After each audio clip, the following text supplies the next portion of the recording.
Hello friends, welcome to my YouTube channel. આજે આપણે બનાવવાના છીએ પ્રોટીનથી ભરપૂર, બહુ જ હેલ્ધી અને ટેસ્ટી મિક્સ વેજીટેબલ મગનું સૂપ, જે બહુ જ ટેસ્ટી હોય છે અને નાના બાળકોને પણ બહુ જ ભાવે છે।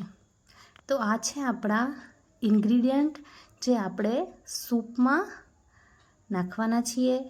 તો સૌથી પહેલાં આપણે એક પેનમાં ઘી લેવાનું છે। આપણે આ સૂપને ઘીથી વઘારશું। ત્યારબાદ આપણે એમાં 1 ચમચી જેટલું લસણ નાખવાનું છે અને તેને સરસ રીતના મિક્સ કરી દેવાનું છે। જ્યાં સુધી ગોલ્ડન બ્રાઉન ના થાય ત્યાં સુધી આપણે એને હલાવવાનું રહેશે।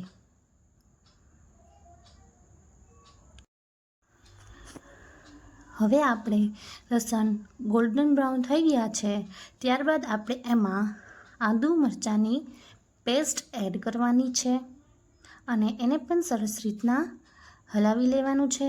જ્યાં સુધી ગોલ્ડન બ્રાઉન ના થાય ત્યાં સુધી એને હલાવતું રહેવાનું છે।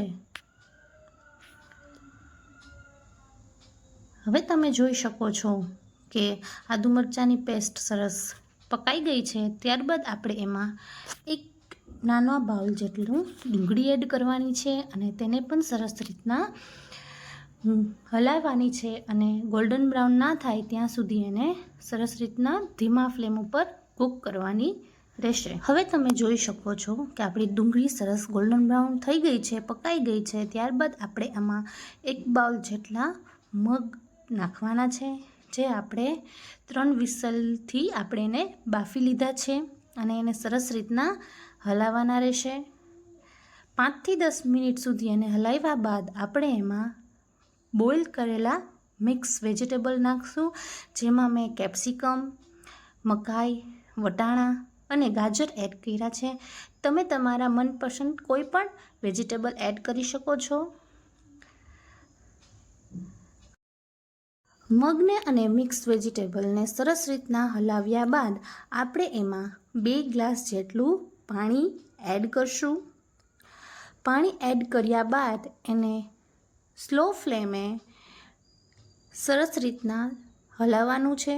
જ્યાં સુધી સૂપ ઉકળી ના જાય ત્યાં સુધી આપણે એને હલાવવાનું રહેશે અને ફ્લેમ સાવ આપણે ધીમી રાખવાની છે। ત્યારબાદ આપણે સ્વાદ અનુસાર એમાં મીઠું એડ કરશું અને 1 ચમચી જેટલું મરીનો પાવડર એડ કરશું અને પાછું એને સરસ રીતના હલાવી લેવાનું છે। તમે જોઈ શકો છો સૂપ સરસ ઉકળી ગયું છે। હવે આમાં આપણે 1 નાનકડી બાઉલ જેટલું કોર્નફ્લોર એડ કરવાનું છે। આ ઓપ્શનલ છે, તમે કોર્નફ્લોર એડ ન કરો તો પણ ચાલશે।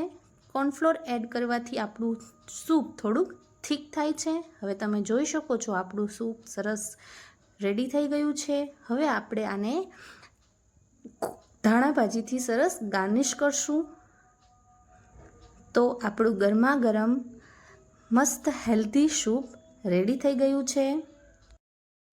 તમે જોઈ શકો છો કે આપણું સૂપ સરસ રેડી છે। આપણે આને સર્વિંગ બાઉલમાં કાઢી લેવાનું છે અને સરસ ગરમ ગરમ સૂપ આપણે સર્વ કરશું। તો આવી જ સરસ હેલ્ધી અને ડિલિશિયસ વાનગી જોવા માટે, શીખવા માટે મારી ચેનલને સબસ્ક્રાઈબ કરજો, લાઈક કરજો અને બેલ આઇકન ક્લિક કરવાનું ભૂલતા નહીં। Thank you, bye bye.